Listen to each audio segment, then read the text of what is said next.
Hey there, this is Ari, and welcome back to the Energy Blueprint podcast. Today, I have a very interesting guest for you. His name is Mark Effinger, otherwise known as Mr. Noots, as in Nootropics. And he is the Chief Product Officer and formulator of a line of nootropic supplements from a company called Nootopia. And this is a line of products I've known about now for about a year. I have not tried any of these products yet. They are, as I'm publishing this podcast, they are sending me some to try out, and I will certainly update with my thoughts on them.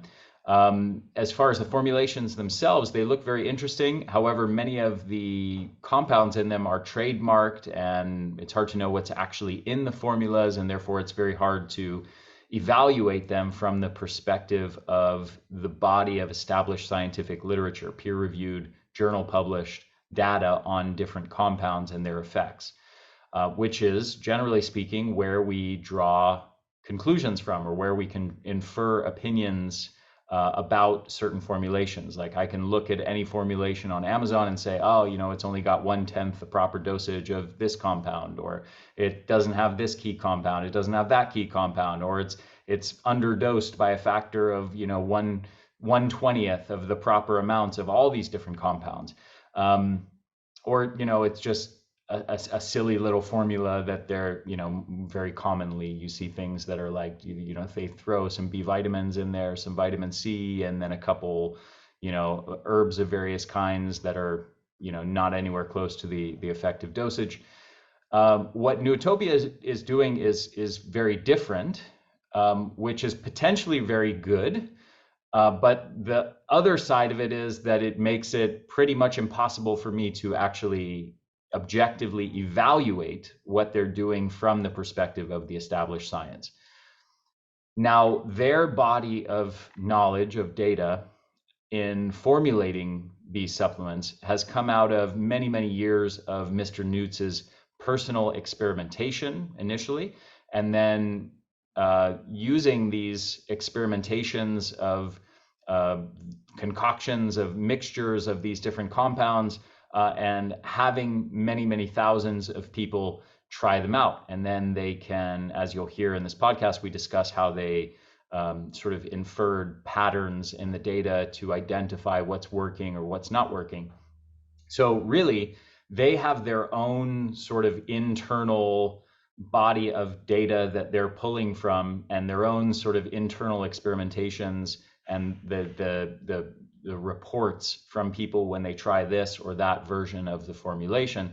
And that's really their own separate internal body of knowledge from the broader scientific literature.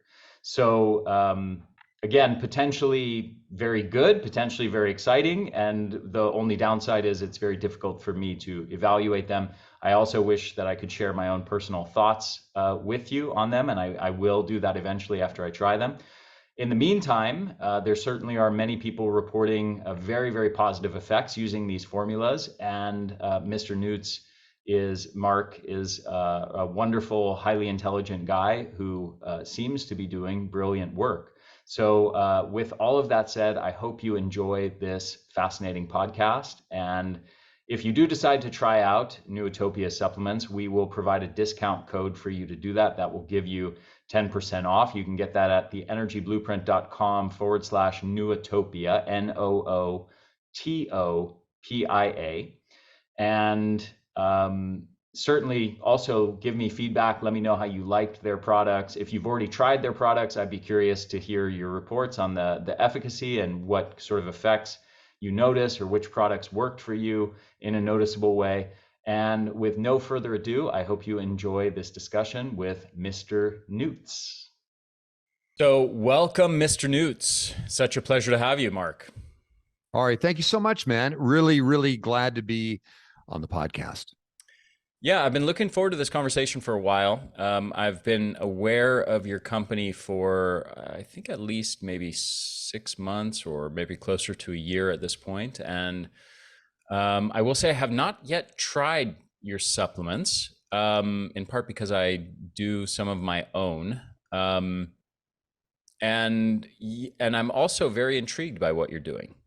That's a fail. That's a fail on our part then, because I should have had some in your hands before where we had, so you could either light up or tell me what the heck's going on. You guys failed me. We should just cancel the whole podcast right away. That's it. That's it. That's been great, man. Yeah.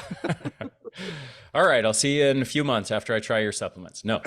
So I am certainly interested in trying them.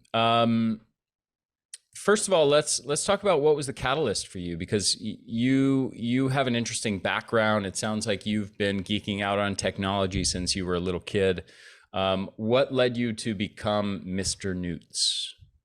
It's funny. A couple of things. One is I had a company serving. Thank you so much. My sweetheart just brought me grapes because I'm not keto today, and I was getting into a glucose coma. And so she and my dog brought me grapes. How cool is that? Nice. Yeah. So there's a number of different trajectories that this has taken and data points that led to this. Outside of being a total geek when I was young and getting my fact here, check this out. Right?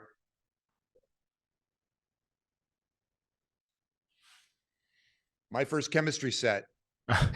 That's your actual first chemistry set? Actual first chemistry set, 1967. Wow. Nice. Yeah, that's the whole like 1950 style packaging on there.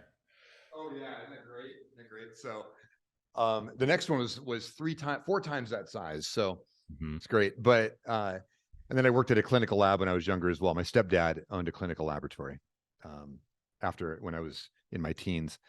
But yeah, chemistry was always a bit chemistry and kind of extraction technologies. I started working with vacuum pumps when I was 6, 7, 8. Built my first laser when I was 9.5.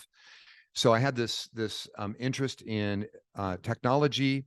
Chemistry was a huge part of that because one is that it's got an infinite horizon and it's got so many variables you can play with, and things like frequency, timing.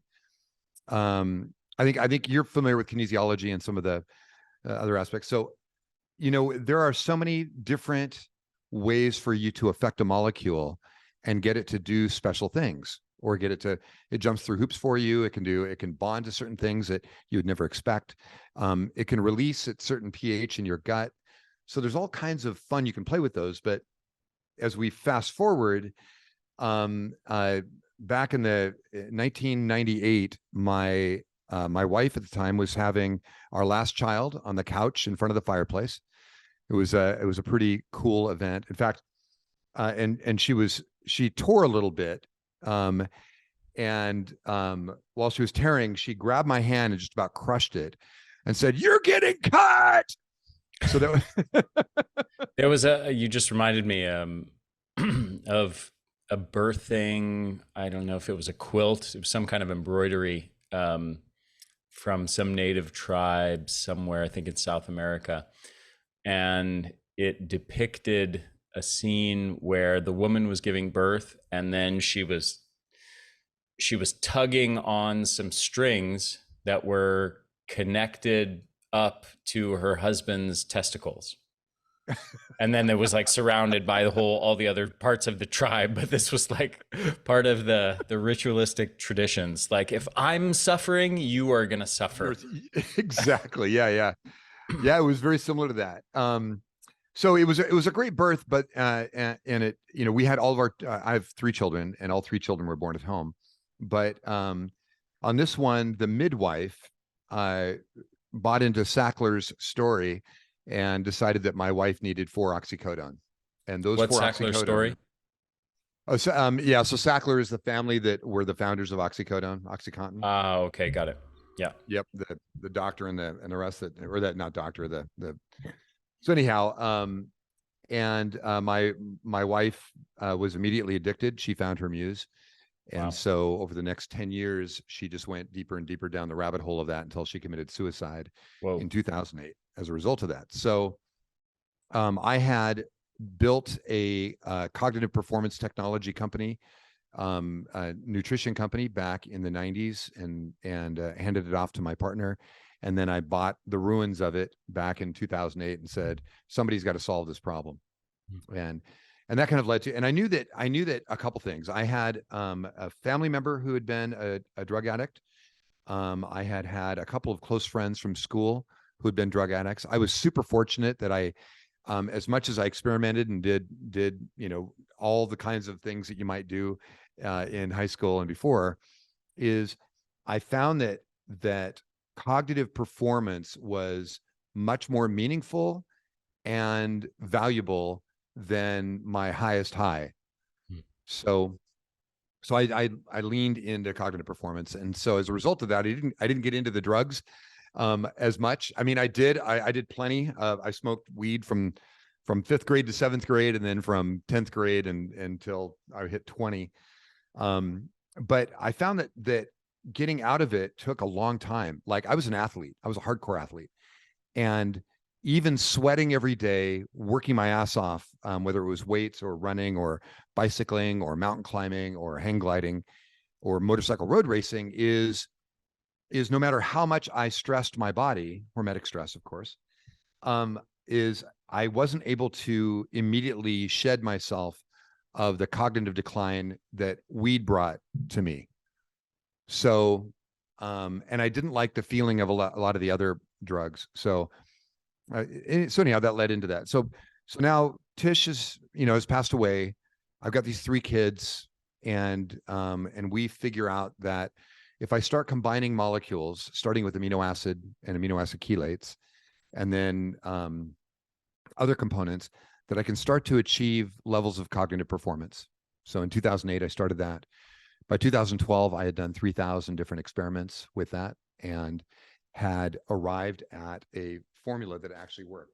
So, okay. So I was I was a co-founder of a company called Idea Fisher with a guy named Marsh Fisher, hence Idea Fisher, who is the co-founder of Century 21 Real Estate. And so I had almost 400,000 customers who were smart people that like to use software to expand their minds. And so I reached out to them and started sending them samples of these neurochemical precursors in what they call stacks, where you've got various nutrients stacked up, and begging for their input. And so I built an online forum and said, tell me how it's working for you. And over time, was able to realize that one of the big components, you'll be familiar with this, one of the big challenges that people have cognitively is that they're dealing with non-cognitive issues, meaning they've got inflammatory issues, right? They've got, maybe they've got oxidation, severe oxidation. They've got a pain point maybe they're dealing with. And any of those factors will have a tendency to get in the way of what we would consider, prime cognitive performance. So as I was building these stacks using, again, I started with pyroglutamic acid was the first amino acid that I started compounding with. And then I started doing extractions of that, and I started doing combinations with that. And then I did piracetam and, and aniracetam and oxiracetam and all the racetams and then the peptides. And what I found was that once you get rid of oxidative stress, you get rid of, or you reduce oxidative stress, you reduce inflammation, you make sure you have enough B vitamins that you can get enzymatic activity happening in the body. And then you have some form of stimulant layer that helps when you've got neurochemical precursors going through the blood-brain barrier into the brain. They present a load on the brain while they're breaking apart and turning into the prime to whether turning into dopamine or serotonin or GABA, right, or noradrenaline. As they're converting into those, they put a load on your system. And so if you do the right kinds of stim layer, you can overcome that load while this chemical decomposition is happening. And then once those neurochemicals are primed and ready to go, then that stim fades away and you actually get this lift, this clarity and cognitive performance as a result of those things. So that's kind of what I did. And I built stacks around that. And then lastly, I added a critical component, which was what's called a choline donor. Is when you start really clocking your brain and start getting this really high performance of activity, you're starting to use choline or acetylcholine at a very high rate. because you're using acetylcholine at a high rate. If you don't have enough available within the brain, it'll start taking it from the neck muscles and the traps, and you'll start getting what feels like a headache. And it's actually just a neck ache. It's the choline being drawn out of those muscles. And so, yeah, so anyhow, built those stacks, and that's how we started. And it became a very quickly, the movie Limitless came out, and that happened to be a catalyst for everybody that wanted to be in the nootropics world or explore cognitive performance enhancement. And that's kind of what brought us to this point. Gotcha. So what's the focus of your product line? Is it more to deal with, cognitively challenged elderly people with dementia, or is it more high power CEOs in their 20s and 30s and 40s who are looking to ramp up their performance? It does it spans the gamut, but originally, being, relatively young at the time, I wanted to directly address high performance clients who happened to be my, the ones that use my software. But what we found was they were giving it to their mothers and fathers and their uncles and grandfathers who were having cognitive delays. I don't know if you know, but you start adding milliseconds to the synaptic response. It doesn't take long until you're edging into dementia. Mm-hmm. So that was a key thing. But it started out as performance, but what we really leaned into, Ari, was state change. The idea was, yeah, you can get like we could make a formula that gives you cognitive performance, and we could customize it for you based on your weight and your height and your sex and your age and what nutrients you take and what kind of workouts you do and how often you work out and all of those things, what meds you might be on, and then your performance goals, which we do. Everybody gets a custom product. These are not made en masse. They're made for you.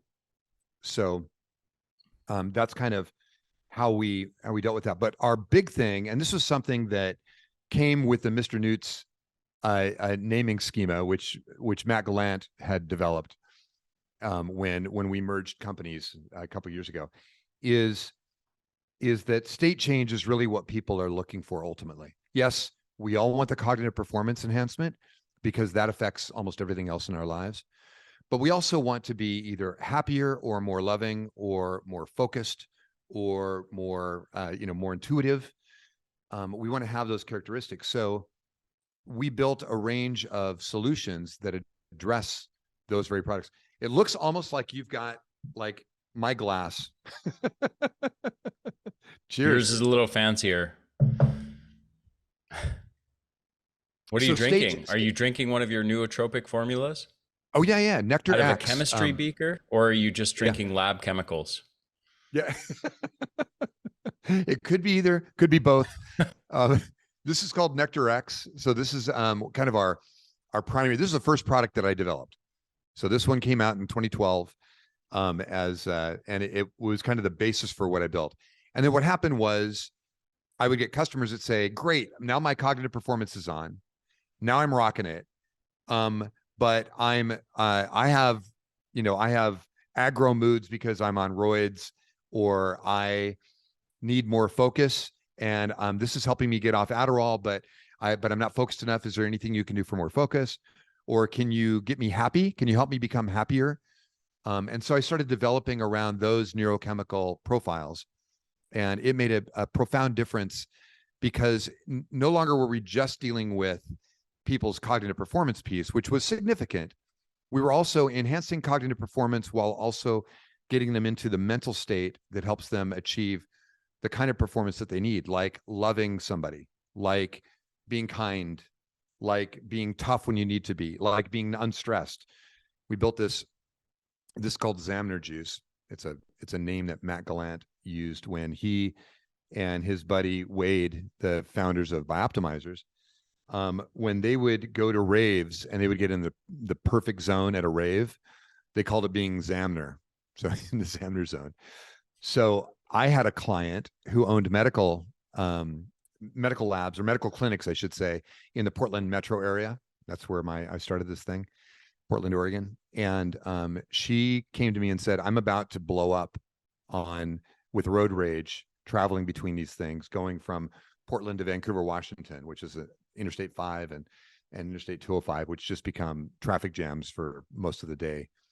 And so I built her a GABA-centric instantaneous sublingual spray that puts her into the GABA zone, or the Xamaner zone in this case, with 4 to 6 sprays, hits immediately, makes you feel chill but not feel sleepy, and that was kind of one of those state change effects that we try to accomplish now. So, okay, and so I'm curious, actually, being a supplement manufacturer myself and knowing how it typically works, and the brief rundown for listeners is what a lot of company, I would say most companies are doing, is they are simply white labeling other existing formulas from bigger manufacturers. They're just slapping their own label on somebody else's formula, and then they can say, hey, here's my formula, come get my formula. And then, that's its own thing. It's very common. It's rampant in the industry.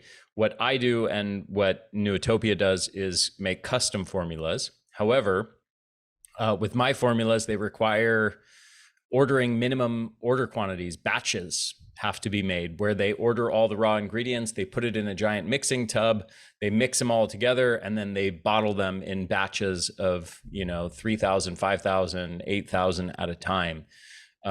So given that, I am wondering how you guys do individualized formulas. Do you guys have your own manufacturing house in-house?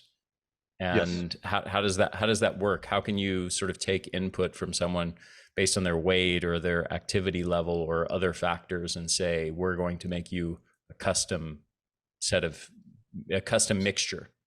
We're edging toward that's a great question. Second, I respect another dude in the industry who actually understands how to do it right, because a lot of people don't understand what it takes. And you're absolutely right about the proliferation of white label quote unquote solutions out there that are just repackaged. Some good marketing, some marketing sucks. But regardless, the products are pretty much standardized across the board. One is I've always loved to do hard things.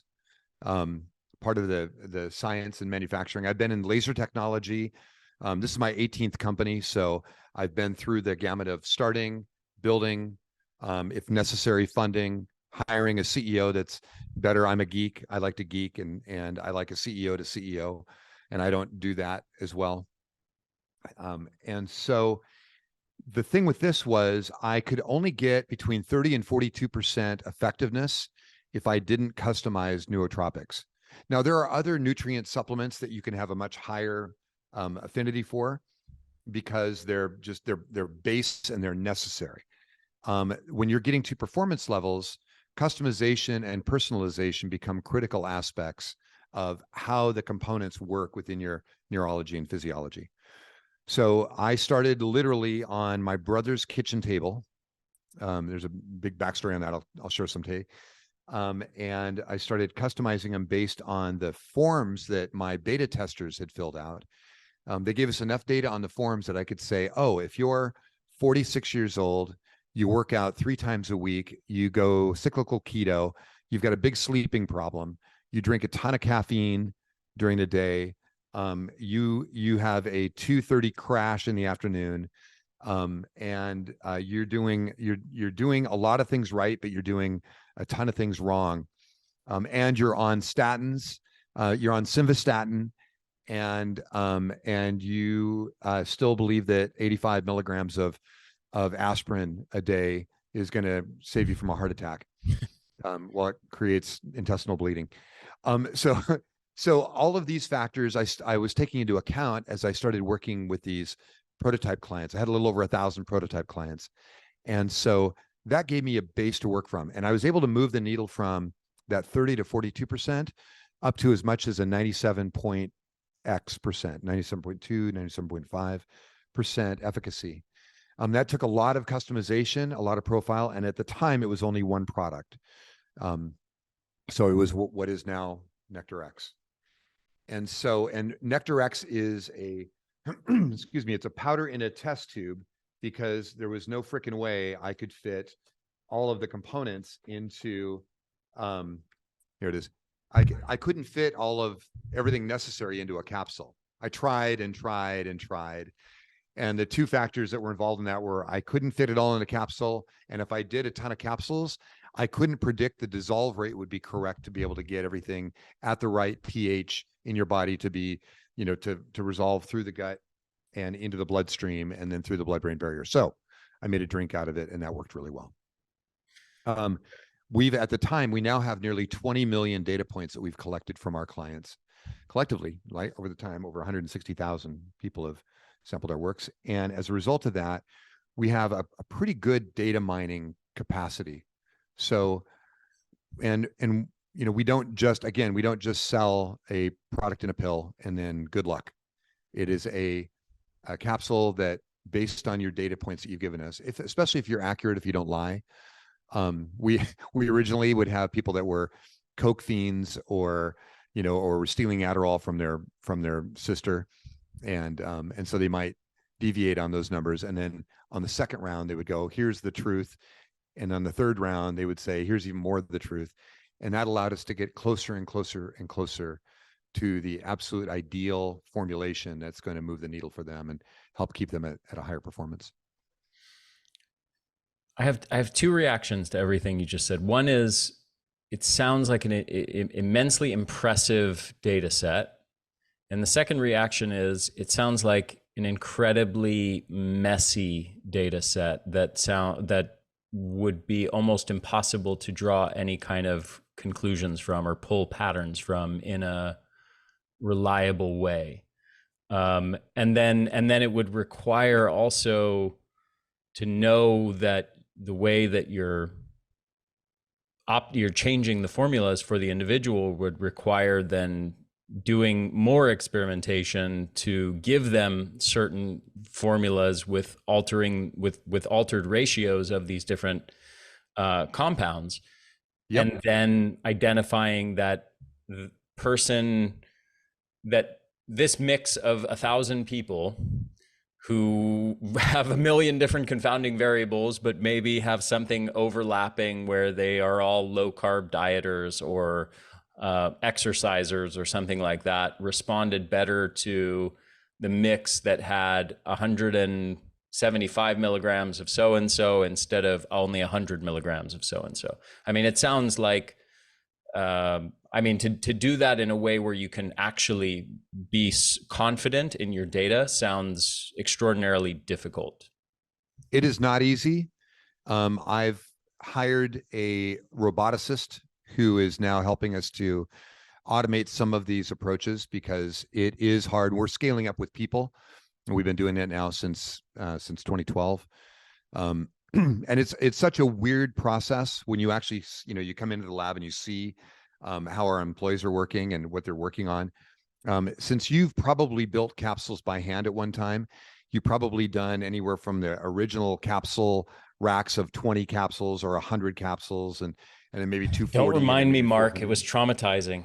It was painful. It was hours of work to put these damn powders into capsules.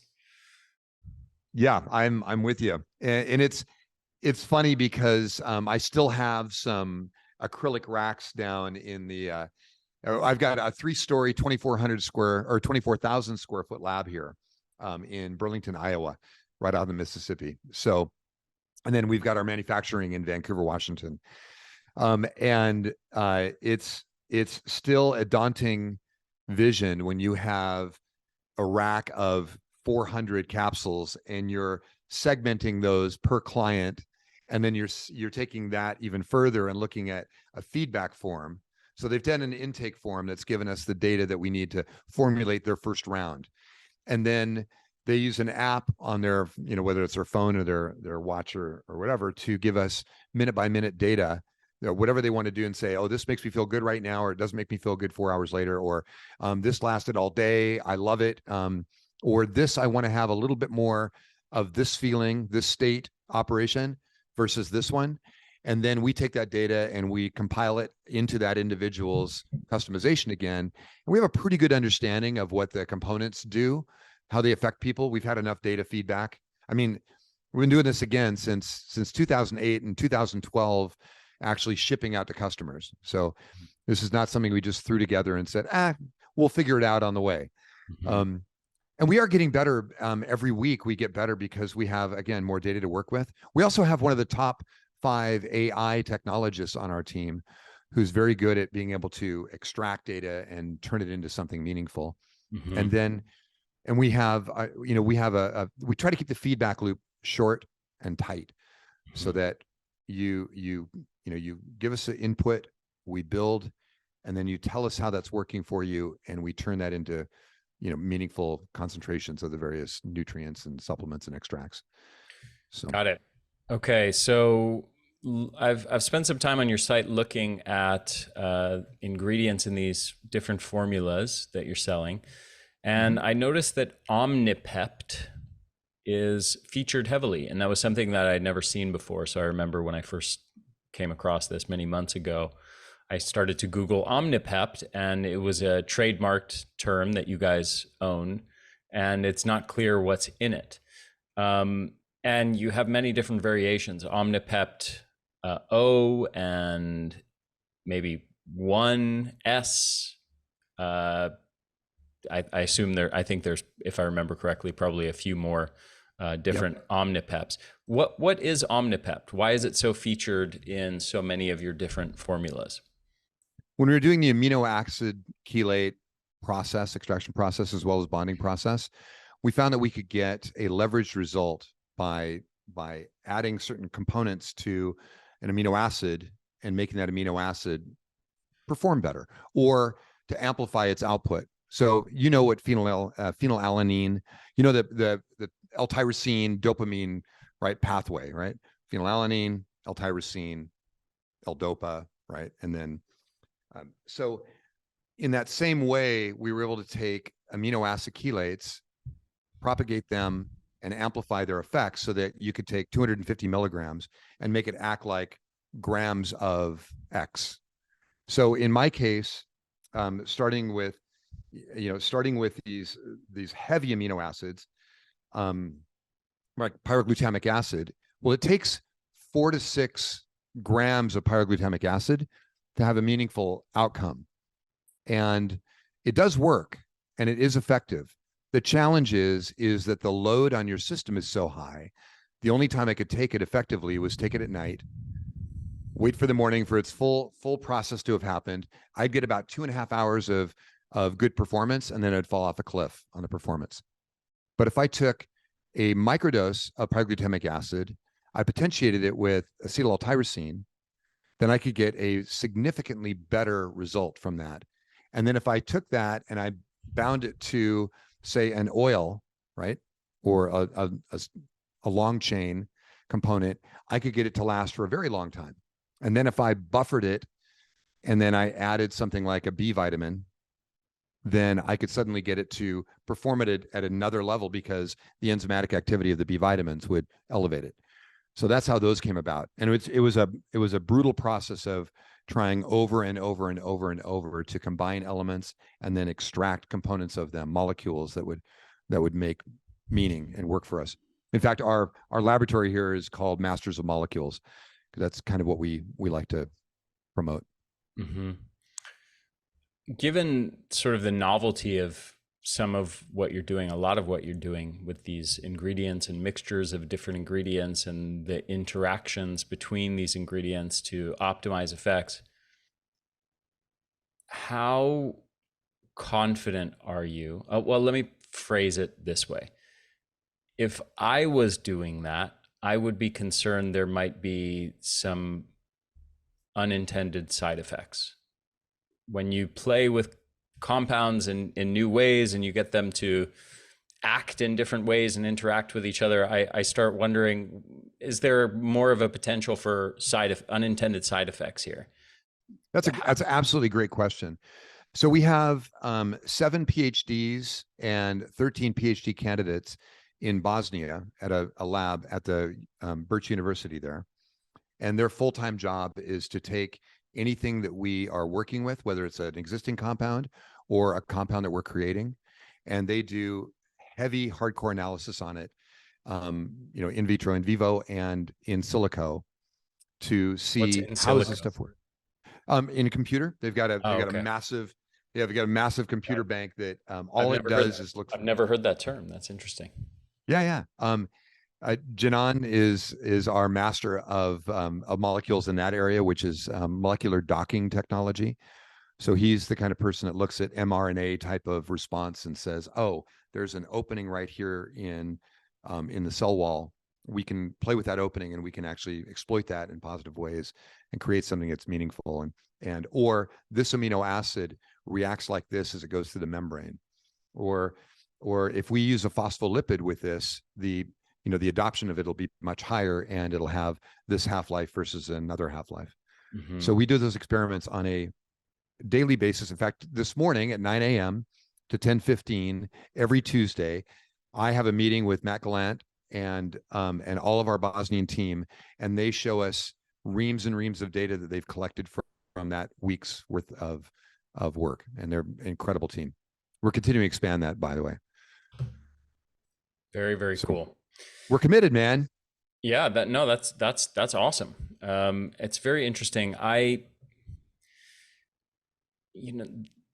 There's stuff here that I wonder, when you start to push these buttons in the brain and you start to push on certain neurotransmitter switches and get a certain effect, I wonder about the downside. So one of the, and thank you, like, I want to be clear, like, to thank you for allowing me to play devil's advocate a bit and engage with me in this way. Ari, I was, one of the reasons that I was excited about this conversation was that I realized I would get to deal with I've done a lot of podcasts, and the number of people that have your depth of knowledge as well as your breadth is rare. And so to me, it's awesome because we get to play in a sandbox that normally I don't get to play in. So beautiful. Thank you for saying that. I appreciate the kind words, and the feeling's very mutual. And you certainly know a lot about this. You've been experimenting for a lot longer with nootropics and brain optimization than I have. So, and in very unique ways, running your own, novel experiments. So you've created this very big body of knowledge in a very unique thing that no one else shares with you. So, one of the things that's, I think, little known, but is actually a really big and important thing, is the feedback loops in the brain on, for example, how caffeine works. So caffeine works through a few different mechanisms, but predominantly through adenosine. And it plugs up these adenosine receptors, which is plugging up the receptors for a neurotransmitter that would otherwise be lowering your energy levels, making you sleepy. But and that is how caffeine creates. And I know I'm not educating you here, Mark. I know you understand this. No, this is great. This is great. Keep going, man. For listeners, I want them to understand as context for what I'm going to ask you. By plugging up the receptors, by blocking a neurotransmitter that would otherwise be making you sleepy, lowering your energy, you create a stimulating, energizing effect. That's the stimulant basis for caffeine. And all of that sounds great. It sounds wonderful, and it actually works really well in the short term. And it does create a genuine boost in alertness, wakefulness, reaction time, athletic performance, cognitive performance, all kinds of different metrics that we can measure and show there is a genuine improvement from this stimulant activity in the brain. The problem is the brain likes to maintain a certain balance of neurochemicals, a balance of stimulating neurotransmitters and inhibitory neurotransmitters.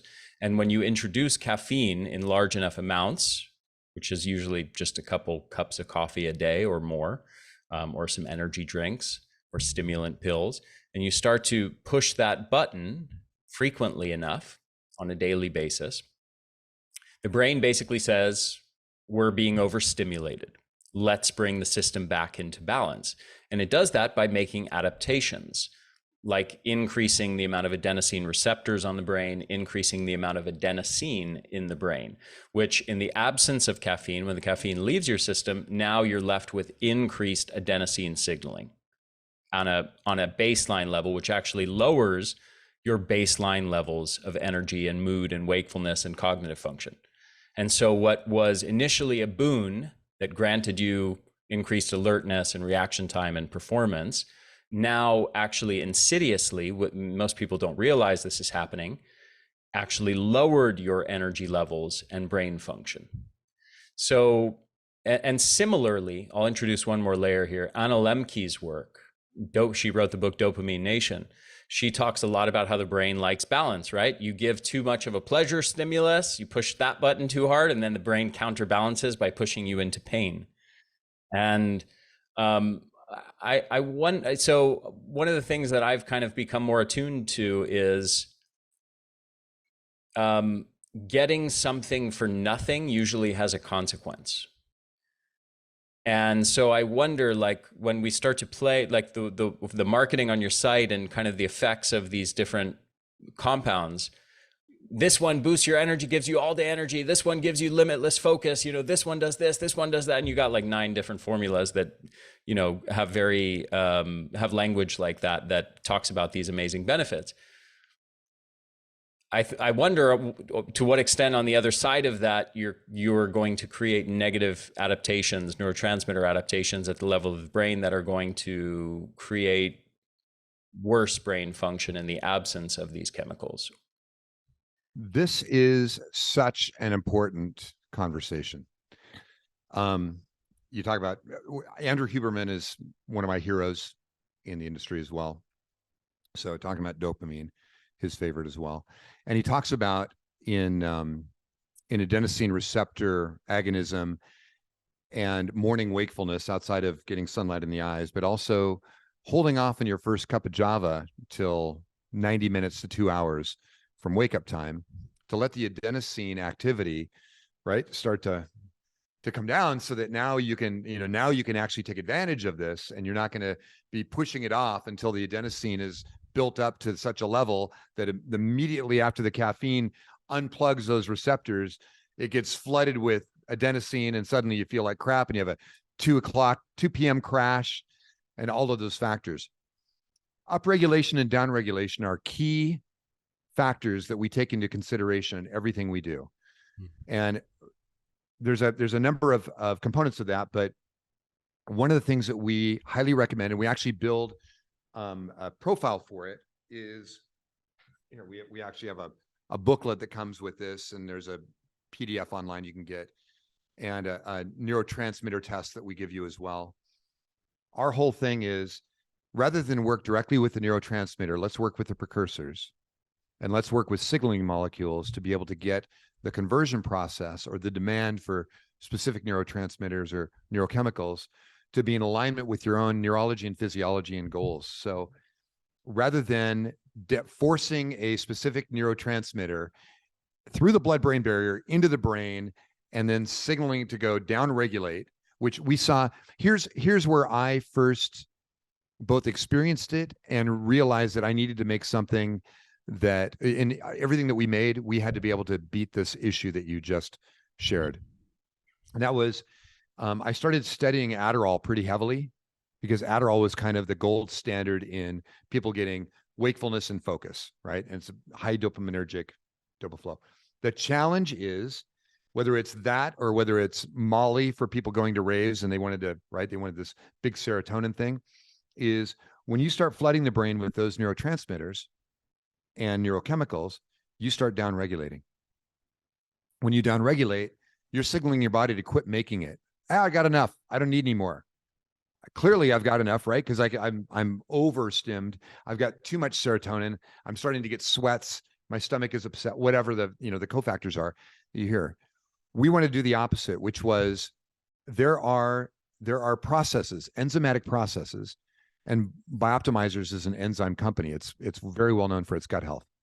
So there are enzymatic processes in the body and the brain that are responsible for converting certain raw amino acids and components and pre-proteins into the various neurochemicals that you want. So providing those precursors and then signaling saying, hey, we've got enough of this. If you want to go create some dopamine, you can create dopamine now. And then signaling that, saying, hey, let's go create some dopamine, rather than going, let's go create it. We're going to give you dopamine. We're going to give you pure L-Dopa. And we're going to give you 500 milligrams or 1,000 milligrams of pure L-Dopa. And we're going to decarboxylate it so that's actually, dopamine in your system. Well, that's going to immediately tell your system, quit creating it. I don't need any more. I got all I can use right now. Let's party for a while. But when you come off of that cliff, you're going to fall hard. And that is the price. Writing those checks is very expensive. And that's why you find people that I've worked at a rehab center in Astoria, Oregon, and every time I saw, whether it was a CEO of a company or a homeless person coming in, and they were trying to get off this thing that they were jonesing for, it was the same problem. Is their receptors had either burned out, saturated, or their downregulation was so hot that they couldn't achieve a feeling of joy. My own wife couldn't achieve a feeling of pleasure anymore because she had been on these painkillers, and her receptors are fried, man.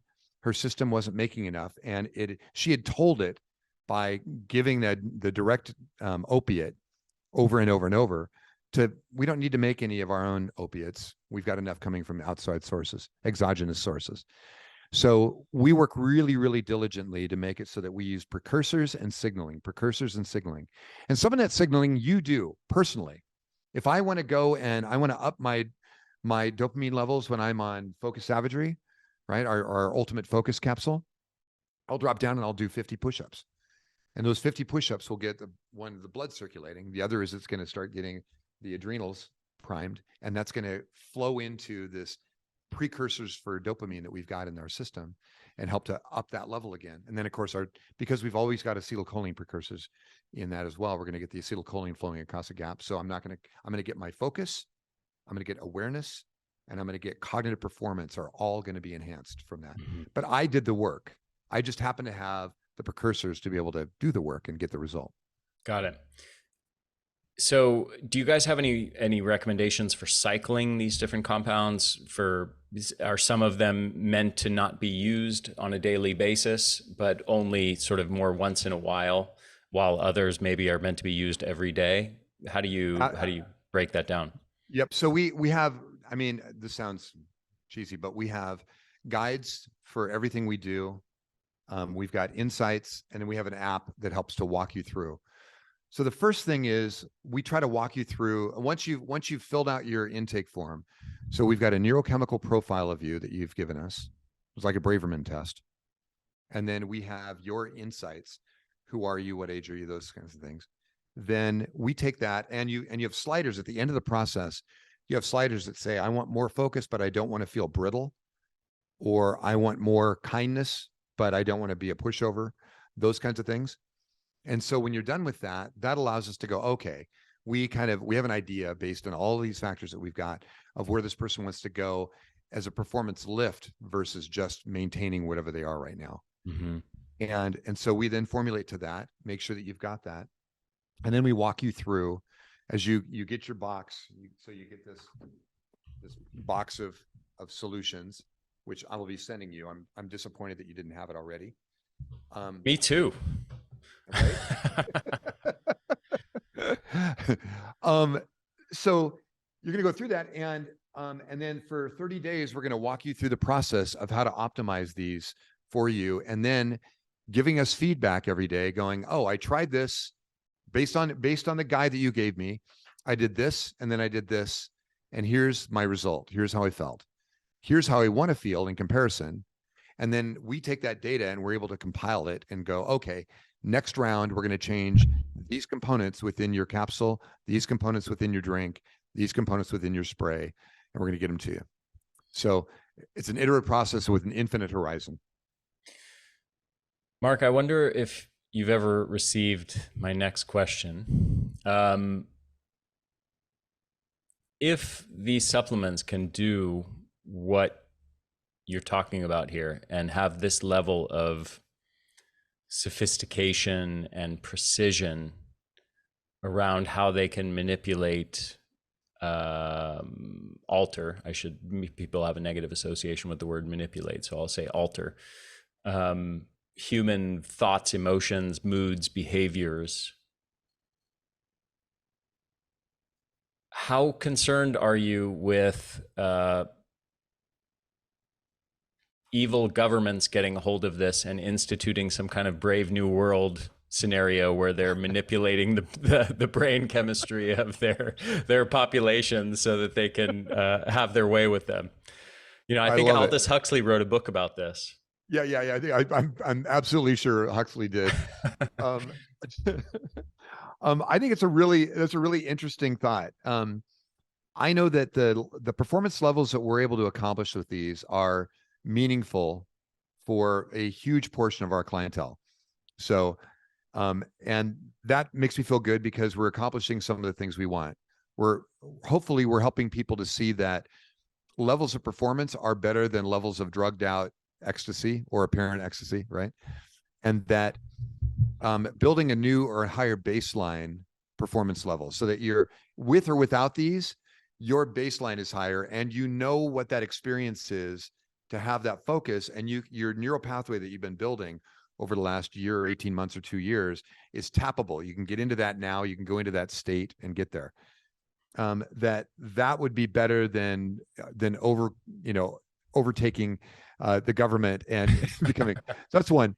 The other is, I think that the ultimate performance hack, in 20 years or 30 years, hopefully we'll still be around to experience that, is going to be beyond just neurochemical transmitter activity. So I think that we're at the cusp of new approaches. I'm not afraid of some of the stuff. I'm a huge advocate of, I think you are as well, red light therapy. I've got a background in laser technology and light. And so a lot of the stuff that you're familiar with, we're actually starting to work into augmented systems, as well as frequency, both light pulse frequency and electro frequency, and both direct stimulation and magnetic stimulation. So there are these multiple modalities that we're going to be able to apply over the next few years that will make what we're doing right now look like child's play. So my fear of a foreign government getting a foreign government, right? Our own government is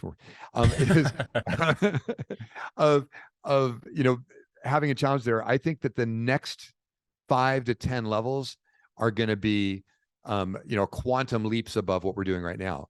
That said, I think that we're going to get there better and healthier by doing what we're doing. Like, I think that improving our cognitive performance I don't think there's ever a downside to that. I may be on the spectrum to a certain extent, but I feel that some of the formulas that we've created get me to be more normal in the ways that are worthwhile, without losing the things that make me special and help me to perform what I want to do and the ways I want to do it. So I think in 10 years, we're all going to be walking around with like EEG straps on our head and PEMF devices and red light therapy devices strapped to our body with microchips implanted in our brain that can change our moods at the push of a button. And we can all look forward to a time when maybe we can have just like a bag strapped to our butt so we don't even have to go to a toilet and we can just poop right there wherever we are. And we don't even have to strain, Mark. We could just push a button and it would contract our muscles in our intestines for us and just get the poop out of there without us doing any work. I'm going to have a cartoonist draw this up, Ari, and get it signed for you, because I think that we need to have an illustration of this final. I mean, if you think about it, our life as it stands right now is quite primitive. It's true. Yeah. I'm eating grapes to try to keep my cognitive levels rocking. It's funny. Well, I have a funny story in that regard to extend this further. I once went, my wife, who's a chef, took me many years ago when I was much less mature and sophisticated. And I'm not that I'm mature and sophisticated now, but I'm more than I used to be. And and she took me to a molecular gastronomy restaurant. I don't know if you know what that is. Yeah. Yeah. Where are you located? Where are you located? Right now I'm in Costa Rica. Okay. At the time we were living in Winter Park, Florida. Awesome. And actually, this was a trip we did to Georgia. We were in Atlanta. We went to this restaurant, and they served for dessert. They served deconstructed grapes. So they served grapes that they had peeled to peel a grape is not easy. Right. Delicately remove the peeled, puree the insides. I think they mixed it with some herbs, maybe some lavender and rosemary or something like that. And then they reshaped it back into the shape of a grape. And I think that's the kind of food we're going to be eating, Mark, when we are walking around with EEG devices and PMF and red light devices attached to our head and poop bags on our butt. You know, this is the pooperator. This is what the diet we're going to be all looking forward to. The atomic pooperator. Yeah. It's funny because my sweetheart is also a chef, and I'm going to send you some stuff. We call it pogo pearls. There's an extract of horny goat weed called Icarin that is not very bioavailable at all, but it's really great as a PDE5 mitigator if you can get it into the bloodstream. But it's only about 12% tops bioavailable. Mm-hmm. We did a extraction technology to make it 80% plus bioavailable, and at that level, it starts acting like your favorite boner pills or whatever. Mm-hmm. And so she turned it into caviar. So she made it into caviar. Wow. That's great. Included a caviar spoon. Yeah, it's great. It's great. So I'm going to send you some pogo pearls. Enjoy. Nice. Great name. Are you going to bring that to the market? We will eventually bring that to market. It'll probably be about a year from now. We're working pretty diligently on, we realize that getting into that market, as you're familiar with your own nutritional supplement development, is getting into that market is creating a brand new company, carving it out, having reducing the guilt by association with our enzyme company and our nootropics company. Mm-hmm. Because when you start dealing with those levels of performance enhancement is you've got a lot of oversight that you've got to address. A couple more things I'd like to ask you. What do you think the future of mental wellness looks like? And how do you think what your company is doing fits into that? Let me give you two answers. One, we already know about my wife. And when I found her, I ran up to the master bedroom, and there were two emergency personnel, one with a 6-inch needle about to go through her sternum to try to wake her heart up. So I had that experience of somebody going down the rabbit hole of going, this is the most pleasurable thing in the world. I'm giving birth and I've got these oxycodone, to no longer having pleasure or being able to feel it. And she would come home on a nightly basis and cry, just crying. No reason, just crying. And we'll fast forward a bit. My eldest daughter, her name was Kaylee, a little over a year ago, committed suicide after hearing voices in her head for a little over 3 years. So she'd become schizophrenic, and the schizophrenia had taken her from a absolutely joyous, super smart girl. She actually interfaced with our customers to optimize their customization profiles. Off the charts, IQ 160 plus, just genius. And and schizophrenia just took her life. So I've had an opportunity to kind of experience the gamut of that emotional thing. My perspective on this is that, one, we're going to be able to, using DNA analysis and some other components, we're going to be able to have a better view inside our whole neurology much earlier, so that we can kind of anticipate some of these things. We can anticipate depression and autism and some of these conditions that right now are guesswork, and we find out about them, far after the developmental process. That's one. And number two is, I think that we have the technologies like transcranial magnetic stimulation, like red light therapy, like psilocybin, where we're going to be able to work with people at the moment of event to pull them back into something that's not just an operational, not just a survival level of whether it's cognitive performance or happiness or joy or focus or whatever, but bring them into an elevated level of those things and make it so that, as a mentor of mine once said, he said, Mark, here's the deal. He goes, life is like this. There's like this straight line going through, and you're running on a sine wave, right? So you got your best day ever, multiple orgasms with your lover, and your worst day, you want to put if a gun is nearby, it'd be a dangerous thing. Mm-hmm. We're going to take and we're going to build tolerance, just inherent tolerance, right? So that line that used to be in the middle of the sine wave is now way past the bottom. So our worst day is pretty darn good, and our best day is incredible.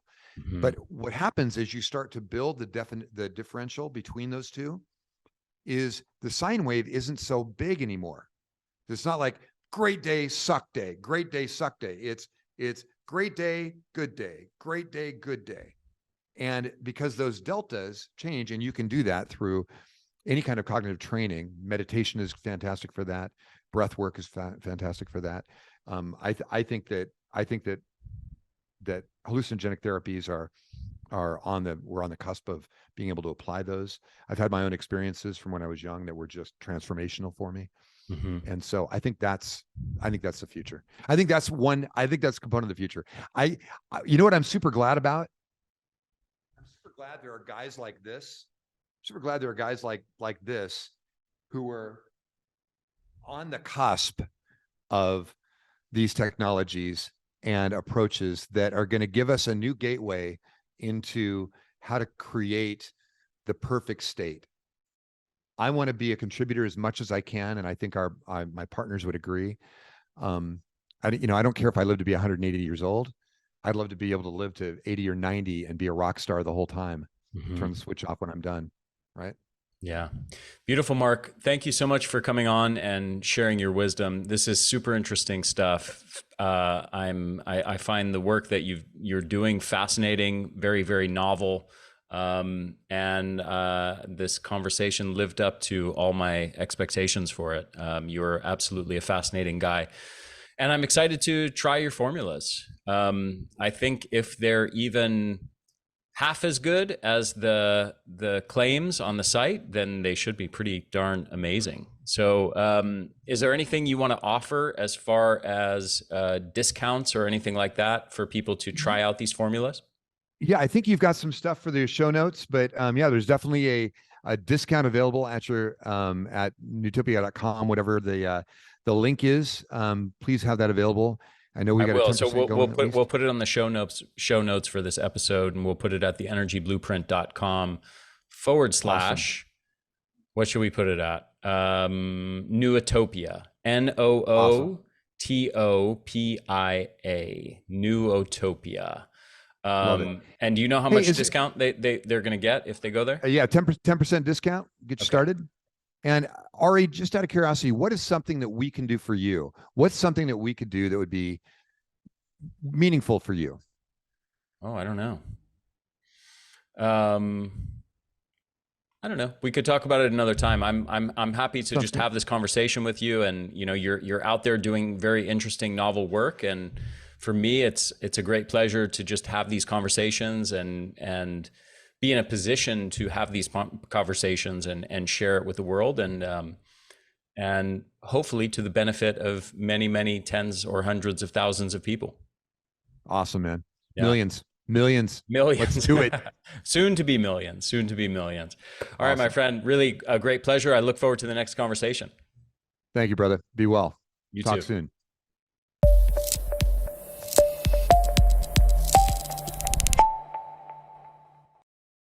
Hey there, this is Ari again. Thank you so much for listening to this episode. I hope you enjoyed it. If you did, if you found it valuable, please share it with your friends, share it with your family, help me get the word out there. Also, if you're on YouTube, make sure to hit the subscribe button and hit that little bell to get notifications every time we release a new video or new episode of the podcast. And if you're listening to this, make sure to subscribe to this podcast on iTunes or on your favorite podcast app. Thanks so much for supporting my work at the Energy Blueprint. I hope you enjoyed this episode. I will see you in the next